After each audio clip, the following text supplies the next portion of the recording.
Moving on to item number 9 on our agenda, discussion items, case review subcommittee.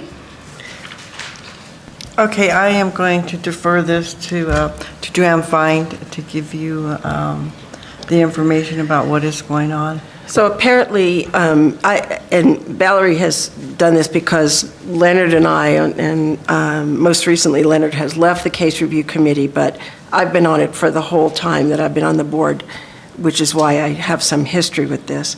In the new ordinance, as it was reviewed by our attorney, it appeared as though the city was saying that we should not have a subcommittee on case review, that the cases should come to the full board at our board meetings. I think that we've been in communication with the city attorney's office and looking for clarification on this because it is inconsistent with the meetings that we had with the city. We think this is a hiccup somehow. And so we'd like to resolve this for a couple of reasons. One is, I think that and I think the committee thinks that if we were to not have a case review committee, just from a practical standpoint, it would be a nightmare. Especially when we get serious use of force and officer-involved shooting cases, the amount of time that it takes is enormous. All board members are required to review all of them, but 3 of us were asked to drill down into the weeds on these things and to really understand the work that was done by the staff and the conclusions that they reached. And our intention in doing that is to make sure that we, on behalf of the citizens of this community, really look at those 3 types of cases that are the reason for our existence as a board, and that is civilian oversight. Without the board, there is no civilian oversight. So it would be self-defeating to not have a case review committee, in my opinion, because somebody has to drill down on that. Just as personnel, somebody has to drill down on it. All of us can't drill down on all of this. There's too much of it. So I would say that it would be unwise for us to meet, as the attorney told us not to meet. But I also think that it would be unwise for us to pass on these cases. In item number 10 on the agenda, I would say that this hiccup needs to be resolved. I do believe, and we have reason to believe that the city believes that this was a mistake, and we need to fix that mistake. So I'm making 2 points. It is practically impossible. These meetings would go on for long periods of time to drill down on every single case in the way that we would have to do when it comes to serious use of force and officer-involved shootings and some civilian complaints. And I think that it is not the city's intention, certainly none of the meetings we had with them made it seem as though they were going to decide for us how we were going to meet our obligations in terms of committee structure. So I really think this whole thing is a hiccup, and we should not be reviewing cases until the hiccup is resolved. And that's my recommendation to this board. So is it a motion to? We are on the precipice of resolving this problem with the city.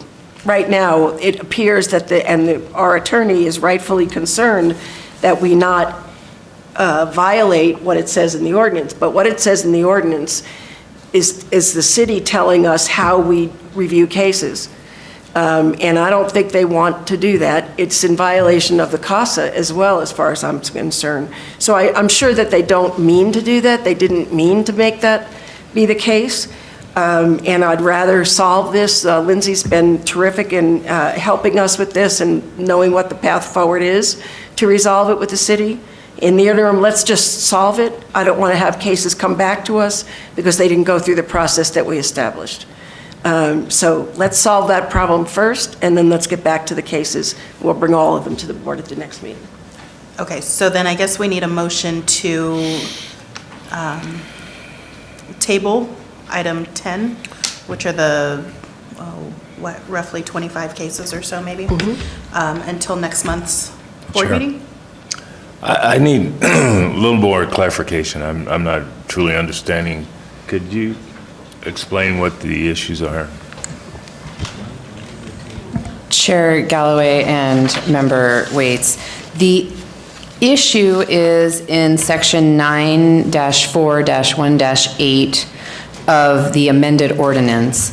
We used to be under an ordinance provision, section C, that simply said, the POB shall review the proposed findings and recommendations from the executive director and shall by majority vote of members present make the decisions that the board has been doing at the regular board meetings. The amended ordinance changes that. It adds requirements and other restrictions and information on the board by requiring now that the board shall review the proposed findings and recommendations at any properly noticed regular or special meeting. It also then requires the board members shall at a minimum adhere to the following standards of conduct. And of import of those, there's 3 in the ordinance. The 2 that pose concerns about the continued meeting of the case review subcommittee are number 2, refrain from any ex parte communications relating to matters and parties under consideration other than at a properly noticed meeting. The idea there is that if the subcommittee meeting, it does not fit with the definition of the board having a noticed regular or special meeting, that the discussions at the subcommittee meeting could violate section 2. And section 3 of the ordinance requires that the board refrain from prejudgment on complaints coming before the board until such time as all relevant information has been reviewed and considered at a properly noticed meeting. The concern for the subcommittee's members is that if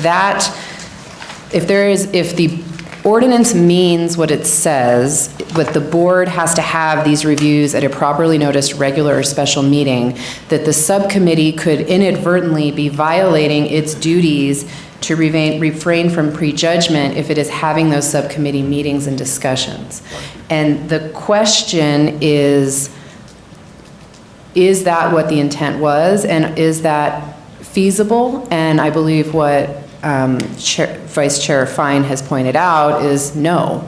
But how do we fix it? And that is the next step that the board needs to decide. And where we are now is I've provided you a proposed letter to Mr. Aguilar on behalf of the city, where I've set forth your decision tree on this issue. The first choice is to say, we think that we can call our subcommittee meetings a regular or special meeting. I think it would have to be a special meeting called by the chair every month.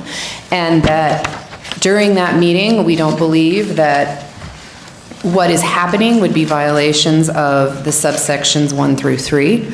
The other option is what my reading of the amended ordinance is that this poses a concern about the continued viability of the subcommittee, and that we need to work with City Council to clarify this and get this fixed so that the board and its subcommittee can do its oversight function in a manner that it has previously done moving forward. So my take on, we were told not to meet. The case review committee could not meet because it might be in violation.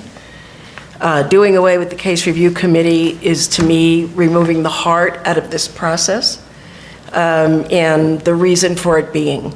And so I object to that strongly, and I do think that the board does take these case review things very seriously, and so does the case review committee take it seriously. So I don't think it was the intention of the city, certainly not in any of the meetings we had about the ordinance, where there was any whiff of, you're not going to be able to do this in subcommittee. The case review committee has to disappear, which was the take that she had. She was afraid that, the lawyer was afraid that we would be in violation. And so therefore said, stop meeting, okay? I'm saying we'll stop meeting until we fix this problem and get back. And I'm not clear. To me, the clarity comes when the city says what their intent was. I don't want to jerry-rig something that fits the words in here without knowing that the content is not askew. I don't know that right now whether the city has a problem with how we did it before. I don't know the answer to that question. So I'd like to know if there's a problem, and if there is, what is it? And then let's solve it.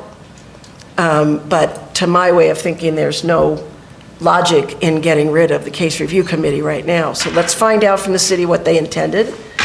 Let's talk about that and bring it back to the board in the next meeting. So I think that we have two pieces that need to be kind of separated out. The first is I did make a motion to withdraw these cases, to table these cases until next month. So, I'll second that. okay, all in favor? Aye. Aye. Okay, the second is, it sounds like you need I'm sorry. Yes, sir. Chair Galloway, so the board is not prepared to accept the findings as being presented? No. No. We're just holding on to it for one more month until we get some clarity. So the second piece, I think, Tina, you need some direction as far as this letter goes. So we can open that up for discussion. Can I chime in? Yes, please.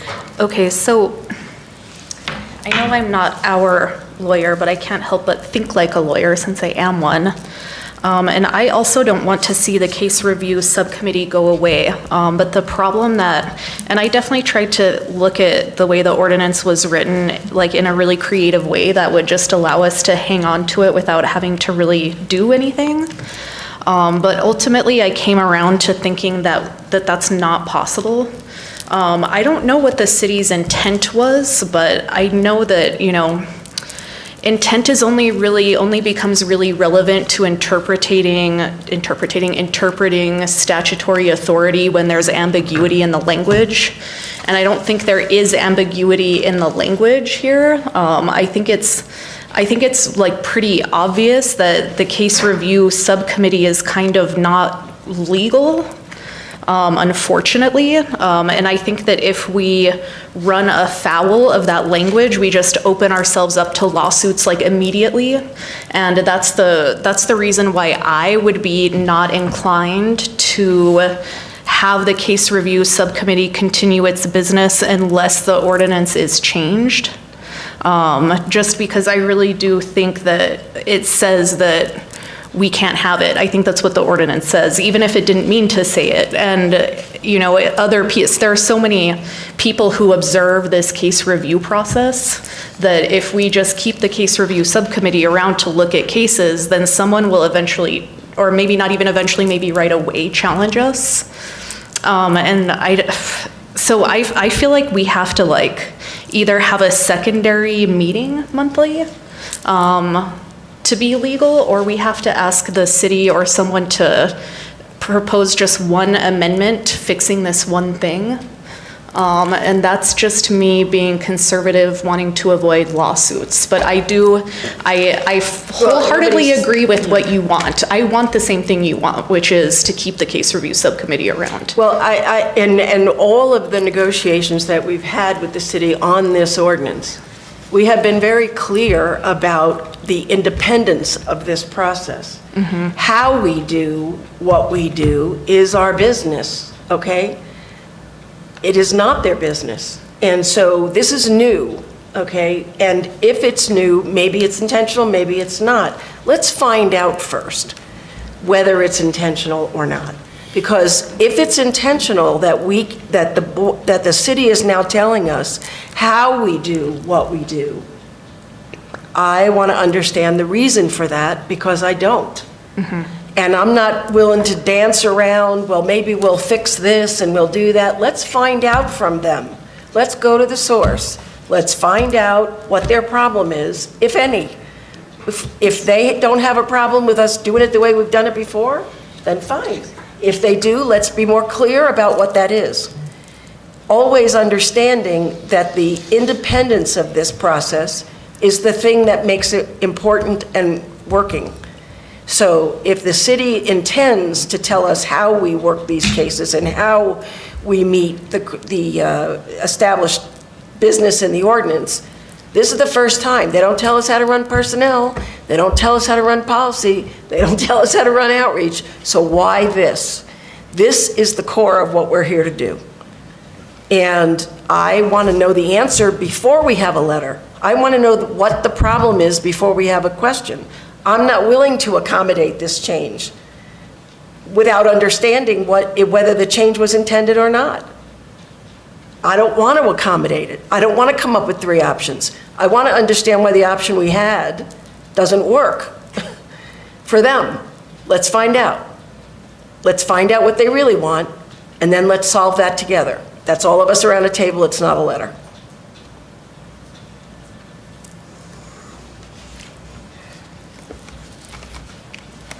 I guess, thoughts? I know, I'm processing. I mean, I'm completely comfortable in like having the, you know, the roundtable discussion. I'm fine with that. I don't know why we can't, and who is going to be part of that. Yet, would we ask for a study session, or how would we, what would be the efficient way of just Right. being like, hey, city, let us know? And Lindsay, What you if meant you've here. got any pearls of wisdom with this too, please feel free. You know, I do have a concern. One, we're not going to review these cases. The second thing is, we're going to double up on these cases coming next month, too. What's going to be the process, and I guess it goes back to what you're asking, how are we going to get this satisfied in a timely fashion? Well, So they've that already, we'd- we've already communicated this to them initially. Okay, Okay. so we're in the process right now. No, we're not? Chair Galloway, Vice Chair Fine. I have inquired informally of where we should go with this request or issue, and was instructed that we need to communicate with the city attorney about it to get the process started. And that's where the impetus from the letter came from, was so that we have a formal process going so that the right hand knows what the left is doing, if you will. I appreciate that Ms. Van Meter will speak with me informally about these things, but they are just that. They are informal discussions. I have no authority on behalf of the board to take a position on things, which is why I presented the letter for you all to consider tonight. I don't believe that Ms. Van Meter's informal communications with me was anything other than that either. It is an opportunity to present how the board would like to vote moving forward and opening those discussions and how it is that the board wants to proceed. So if there's been any miscommunication on my part with that, I apologize. I think right now it's the board's decision to decide what it wants to do. I provide legal advice based on what the amended ordinance says, but ultimately it's up to you as a board to decide what actions you want to take and what information you would like me to convey on your behalf. Ms. Van Meter? Yes, Madam Chair, members of the board, I did have a good informal discussion with Ms. Gooch about this issue. I appreciated her explaining to me her view and interpretation of the ordinance and the issues that it's presenting for the board. I also appreciate the discussion here today.